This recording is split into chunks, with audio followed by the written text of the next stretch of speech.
Imagine your manager sends you a message. "I'd like to schedule your performance review." You open the calendar. The meeting is next week. Suddenly, you're trying to remember everything you've accomplished over the past 6 months. That project you completed, that difficult customer you helped, that process you improved, that positive feedback you received. But some of it is already difficult to remember. This is exactly why preparation matters.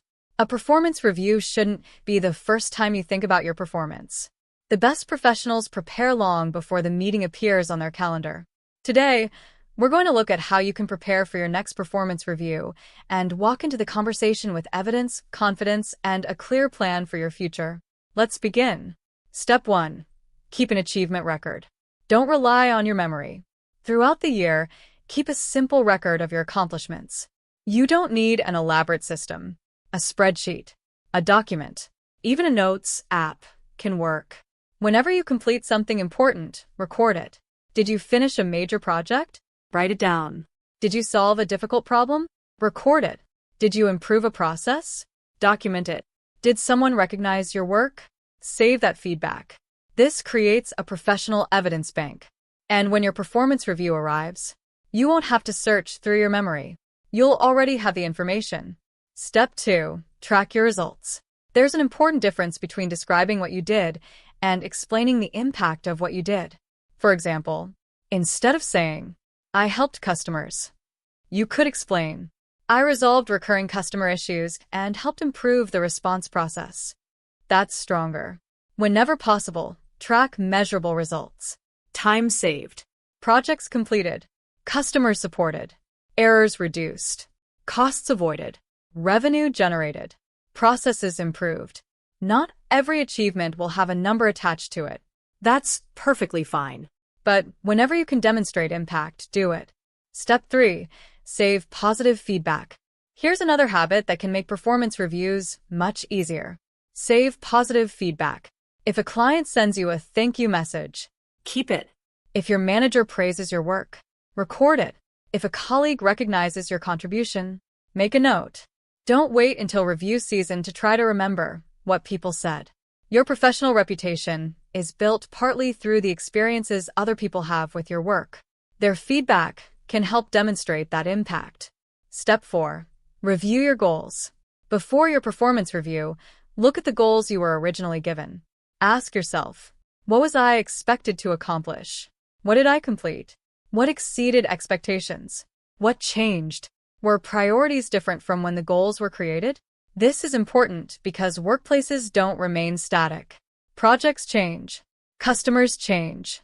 Business priorities change. Responsibilities change. A strong performance discussion should consider the context surrounding your work. Step 5. Prepare specific examples. Don't walk into your review with vague statements. Prepare examples. Instead of, "I've improved my communication," explain how. Maybe you started providing clearer project updates. Maybe you improved communication with clients.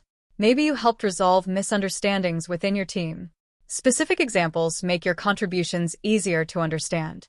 They also make you sound more prepared because you can demonstrate your claims. Step 6.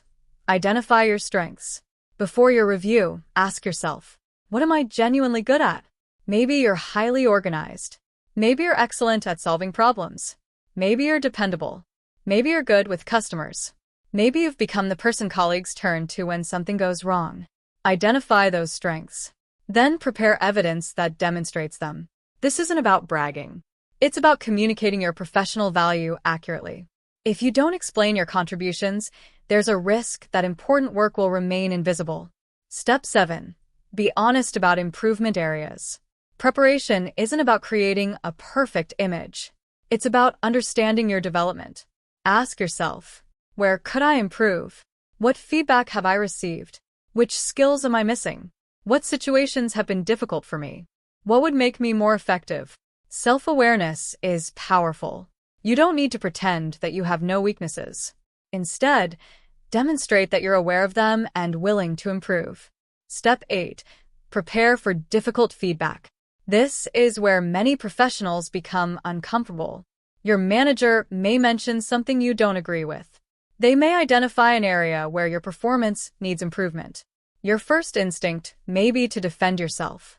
Instead, listen, ask questions, request specific examples. Make sure you understand the concern before responding. You don't have to agree with everything immediately, but you can respond professionally.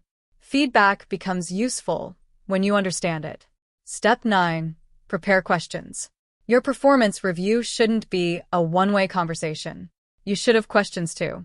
For example, what should I focus on improving over the next 6 months? Which skills would make me more valuable to the team? What would outstanding performance look like in my role? Are there opportunities for me to take on more responsibility? And, perhaps one of the most important, what would I need to demonstrate to prepare for the next level? These questions shift the conversation from simply reviewing your past to discussing your future. Step 10. Think about where you want to go. Before the review, think beyond your current position. Where do you want your career to go? Do you want greater responsibility, leadership, a promotion, a new specialization, more challenging projects, additional training?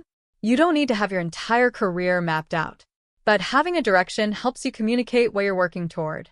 Your manager can't always help you reach a goal they don't know you have. Step 11. Don't wait until review season. This may be the most important lesson of all. Performance review preparation should not happen once a year. It should happen continuously. Spend a few minutes every month documenting your accomplishments.